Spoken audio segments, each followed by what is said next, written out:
I'm Dwayne Brown. Tonight on KPBS Evening Edition, college students demanding help at the state capitol with the rising cost of higher education in California. Their message to state and UC leaders. And I'm Peggy Pico with details on the two men in San Diego charged with conspiracy to aid and support a terrorist organization, specifically the group who calls itself the Islamic State. Then we catch up with San Diego's first permitted medical marijuana dispensary 1 month after they opened. The co-founder and a city code enforcer tell us how it's going. And every drop counts as San Diego beefs up its enforcement of water rules, the new ways folks are finding to conserve in the middle of a drought. KPBS Evening Edition starts right now.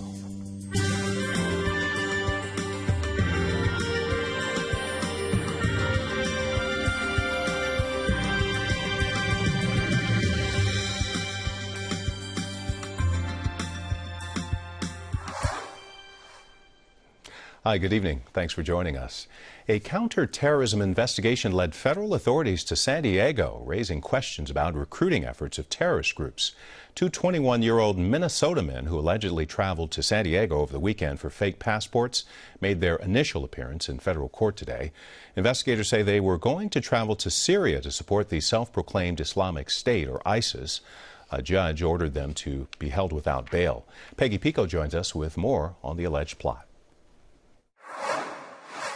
Mohammed Abdi Hamid Farah and Abdi Rahman Yassindad were arrested in San Diego yesterday in connection to the alleged terror plot. KPBS investigative reporter Amitha Sharma joins me with more. And Amitha, what can you tell us about these men? Well, both Dowd and Farah are from Minnesota. They're 21 years old. Prosecutors say they left Minnesota with the intent to travel to San Diego to pick up false passports and then cross the border into Mexico to board a plane to Syria, where they intended to join ISIS. Now, these two men are connected to 4 other Minnesota men who were also arrested yesterday, and they are believed to have been working with another Minnesota man who is actively recruiting for kids from Minnesota to join ISIS. Now, the 6 men have been charged by prosecutors, accused of providing material support to a foreign terrorist organization, in this case that is ISIS. True. Are they related, these two men, do we know? Well, Farah is related to another man arrested in Minnesota yesterday. He is his brother. His last name is also Farah. I see. And as you mentioned, these 6 men, all 6 of them were recruited by a man named Abdi Noor. What can you tell us about him? Well, prosecutors say Abdi Noor left Minnesota sometime last year, flew to Syria to join ISIS, and he is believed to be actively recruiting, encouraging fellow Minnesotans to join ISIS, and he is believed to have been in contact with one of the men arrested in San Diego. Right. And this morning at a press conference, the U.S. District Attorney Andrew Lugar in Minnesota said this about terror group recruiting. What this case shows is that the person radicalizing your son, your brother, your friend may not be a stranger. It may be their best friend right here in town. Now, authorities call this peer-to-peer recruitment. What can you tell us about what is that? Well, you know, it's been thought that social media has been a powerful tool, a very effective tool in recruiting for the web-savvy ISIS and for other groups. That these online videos that have been posted, other websites have been very effective in getting people over to the Middle East to fight with terrorist groups. But prosecutors are also saying that equally effective, if not more powerful, has been friends of people who have left, that they're in communication with the people who remain in the United States, with their peers here, and they're saying, hey, come join. We're doing a good job here. We'd like you to come join us. And those messages, that private communication, as well as face-to-face contact within a particular community, is also proving to be equally effective as recruitment. It might be too soon to tell here, but is there a response? Have you seen any bubbling up here from the Somali community here in San Diego? Well, the Somali community has been hit with some ties to terror networks. A couple of years ago, if you recall, Peggy, there were 4 men who were convicted of providing material support to the terror group Al-Shabaab in Somalia. And about a year ago, I think it was last summer, there was another guy, Doug McCain, who was from San Diego, actually originally from Minnesota. He was actually killed during a battle fighting on behalf of ISIS last summer in Syria. So there does seem to be connections. I know you'll be following this, and we look forward to your updates. KPBS investigative reporter Amitha Sharma, thank you. Thank you, Peggy. People who are in the country illegally and who are crime victims in the U.S. can apply for a federal U visa, but they require a signature from local law enforcement. A bill in the state legislature would require law enforcement agencies to certify U visas if the victims are helpful in the investigation. Some immigrant rights groups say law enforcement often declines to sign those visas. San Diego attorney Corey Briggs filed a lawsuit in 2013 against the city and against the developer Sunroad Enterprises, alleging a pay-to-play scheme with former Mayor Bob Filner at the center. Now, the suit was filed on behalf of San Diegans for Open Government, a nonprofit Briggs represents in court. But our news partner, iNewsSource, found the settlement agreement still has some unresolved issues. Reporter Brad Racino joins us to explain. Brad, remind us what this lawsuit was about. Well, back in 2013, there was a big to-do over a parcel of land in Kearny Mesa. Actually, it was an easement, about 5,000 square feet of land bordering a development where Sunroad was building. Sunroad asked the city to waive a council policy that would allow them to put in a different type of window in this development. The council agreed, then Filner vetoed that decision. Sunroad then agreed to donate $100,000 to the city in exchange for the mayor overriding his own veto. Then the feds got involved. It was considered a pay-to-play scheme by some, and the mayor ended up giving the money back. All right, so it's all coming back to us. So where does Briggs fit into all this? Briggs filed a lawsuit against the city and against Sunroad for what he considered to be a giveaway of public land. He also cited environmental concerns in the lawsuit.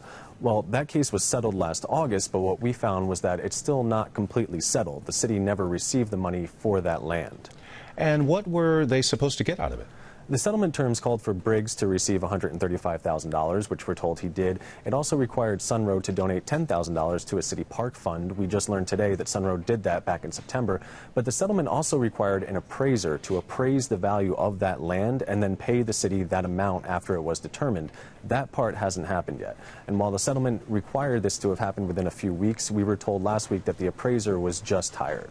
So whose job is it to make sure the settlement terms are met? That's a good question. In part, it's up to the city attorney's office since they represent the city. In another part, it's up to Briggs. The city attorney's office tells us they're monitoring the situation and hope to see the appraisal done soon, like within a week. Brad, any feedback from Attorney Briggs? He hasn't responded to any questions or requests for comment in nearly 2 months, so we don't know. iNewsSource reporter Brad Racino. He wants the punishment to fit the crime. A lawmaker in Sacramento is working to change the criminal classification of being caught with a date rape drug. That bill would change the voter-approved Proposition 47. That measure declassified certain felonies to misdemeanor crimes. It was supposed to help free up space in our overcrowded prison system. The bill would allow possession of date rape drugs to be treated as a felony if an attorney can prove the person intends to use the drug to assault someone. This particular provision is so powerful that we needed to bring attention to it right away and have some kind of meaningful remedy, and we believe we've done that. Several have voiced opposition to the bill. They say it could be used unfairly against people who possess the drugs for personal use. The measure did pass out of committee with bipartisan support. A lawyer representing a University of San Diego student who says she was raped is preparing to sue the school a second time. KPBS reporter Angela Carone has the latest. Attorney Dan Gillian plans to file another civil lawsuit against USD this week. His latest client says she was raped in her dorm room in February of 2014. Gillian says USD's Title IX coordinators told his client not to go to the police. Told her and her mom, like, if you go to the police department, we're not going to be able to help you on this, and actually kind of took it as a threat, the way it was worded to her, that you're kind of on your own if you go to the police on this one. Pamela Gray Payton, a spokesperson for the university, told KPBS that would not at all be in keeping with university protocol on these matters. Gillian says he's been contacted by 5 women alleging the university mishandled rape allegations. Angela Carone, KPBS News. Invest more into higher education. The message from UC students today rallying at the state capitol. They're demanding more transparency when it comes to budget talks. They want Governor Brown and UC President Napolitano to hold more public discussions with students about UC funding and cost structure. Concerns were also raised about the soaring costs of college education. I know for me personally, just in order to afford tuition now as it stands, I have to work 2 jobs. I have to take on loans, and my mom has basically had to say goodbye to her 401k. And so to see it increased again would just mean so much more hardship for my family, especially because I have a younger brother who's also starting college, and for so many other families who can't even afford an education right now as it stands. Students are also challenging Governor Brown to invest more in the UC system than what is currently proposed. A new bill would require all kindergarten to 3rd grade students in the state be screened annually for learning disabilities, specifically dyslexia. Opponents say the program would cost too much, while proponents say it could actually save money. Great idea. Now let's look at reality. Realistically, is this the way we take our limited resources in California and solve the problem? If we were to catch them in kindergarten, 1st, 2nd grade, where we can start those intervention services when they're supposed to be learning to read anyways, and the brain is most valuable, then we're not putting as big of a drain onto the special education system later. Now the bill goes before the State Assembly's Education Committee on Wednesday. San Diego has hired a group of financial and legal consultants for its potential football stadium construction project. They've retained Citigroup to help raise money to build the stadium, and the firm of Nixon Peabody for legal advice. Both companies have extensive experience helping other big cities with their stadium plans. The mayor's advisory group is recommending Mission Valley as the site. The final proposal is expected to come and be made public May 20th. The city of Carson, just north of us, will decide tomorrow whether to approve its football stadium proposal. The nearly $2 billion plan could house both the San Diego Chargers and Oakland Raiders if the teams decide to leave their respective cities. The idea could also be put before voters in Carson. Chargers and Raiders are working on a joint proposal to build a 72,000-seat stadium off Interstate 405 in Carson. No NFL team has played in the L.A. area since 1994 when the Raiders and Rams relocated.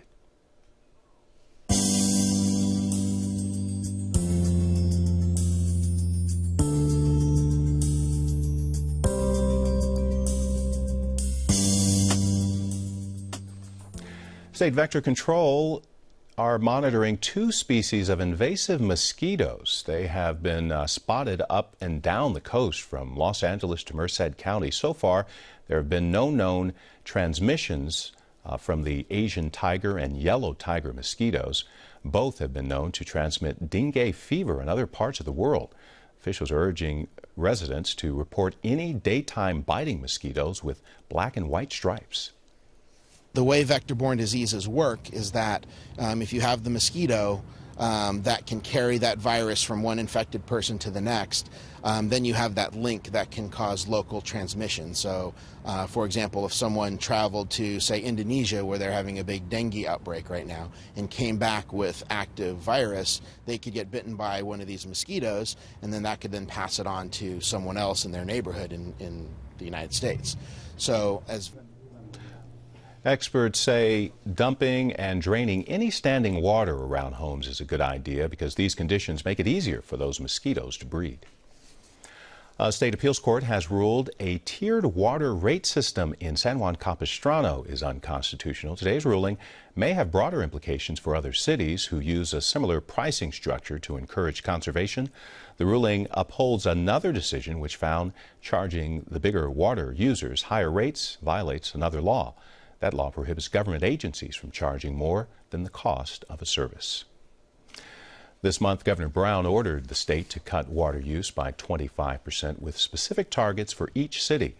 KPBS's Claire Tregeser reports while San Diego imposed water restrictions in November, it's still struggling to enforce them. Just water in the gutter. It's a few minutes after sunrise, and Travis Pritchard and Jamie Hampton are stalking waterways through the streets of San Diego.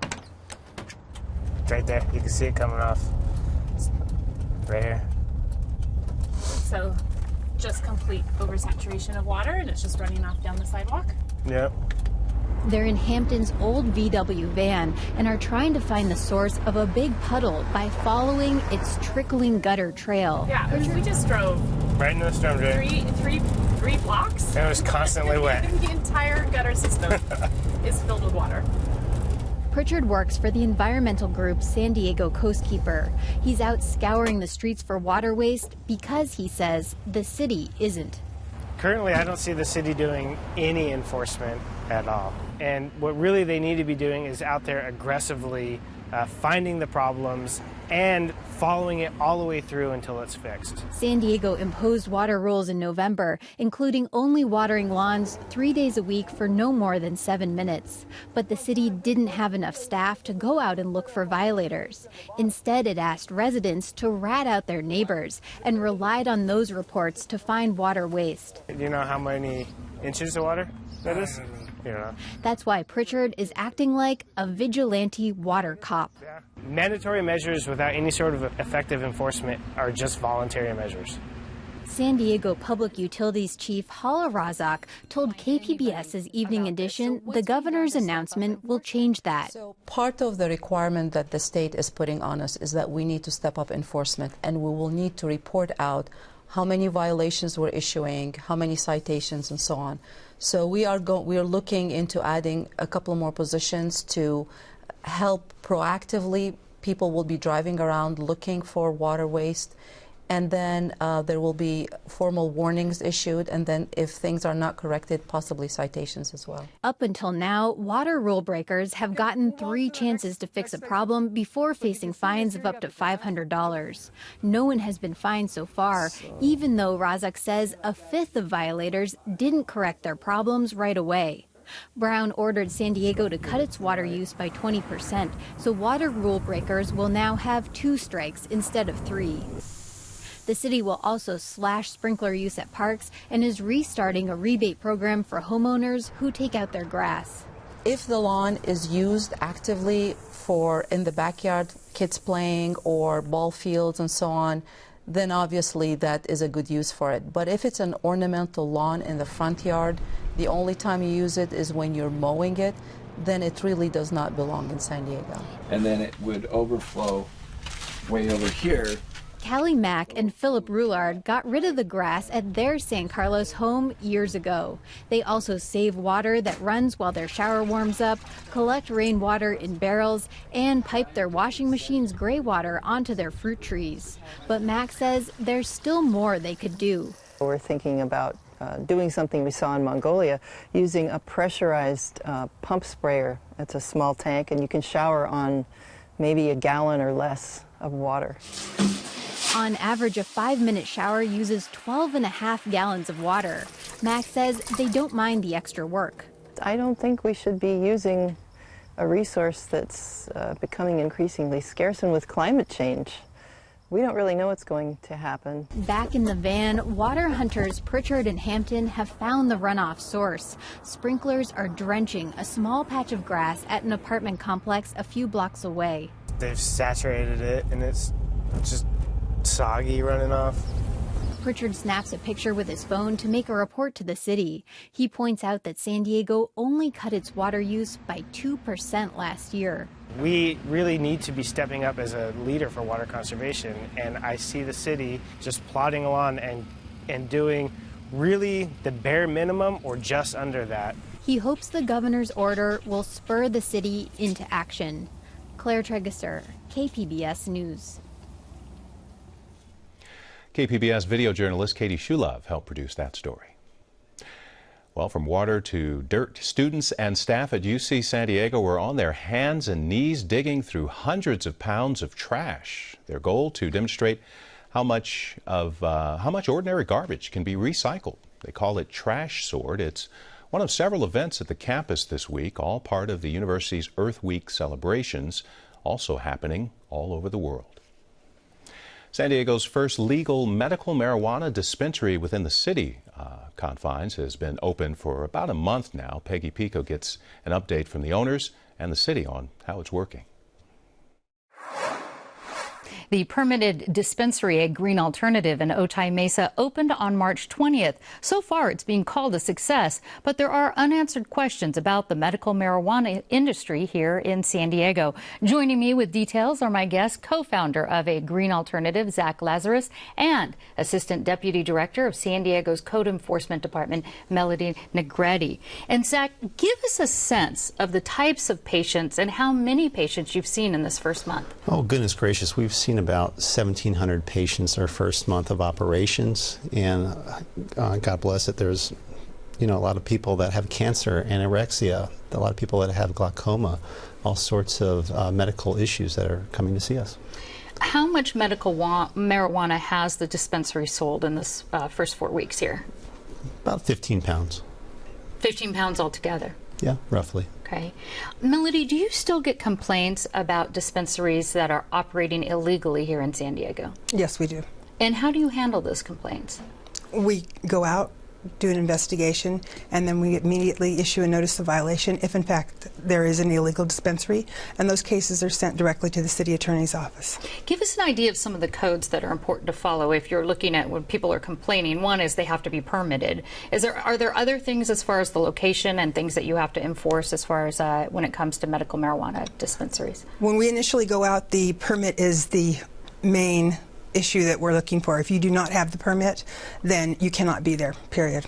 Okay, and Zach, speaking of permits, I understand they cost $100,000 for a medical marijuana dispensary permit here in San Diego.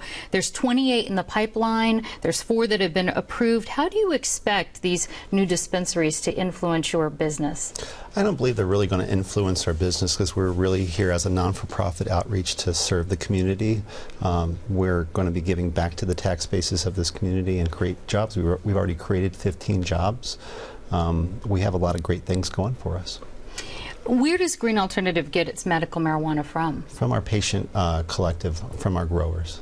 So, and where are those growers? Are they local or are they imported? How does that work? Some of them are local and some of them are from up north. And I wanted to ask you, Melody, as far as the codes, you check the permits. So how long is the process as far as getting a permit if one wants to apply and go through that? Can you tell us about that? The actual discretionary permit process depends on the applicant, how they get their plans in, if there's corrections to be made, how quickly they get them back in. So it's really up to the applicant, and it's kind of on them. And it has to go through a whole process through the city. It's not a quick thing. I understand, Zach, that Green Alternative tests its cannabis products. How do you test it, and why do you test it? We test all of our cannabis over at Farm Labs in Ocean Beach to ensure the safety of our patient collective. We test it for fungus and for moisture levels, for THC content. That way our patients know exactly what they're going to intake from an edible standpoint or to smoke from a flower standpoint. Now, this is a legal dispensary. If you could just briefly, what do you require when a patient comes in order to make sure that everything's all going by the books? Well, that's a great question. They have to be a California resident, for one. They have to be a patient, meaning that they have to have a recommendation from a doctor, and then they also have to sign our cooperative agreement.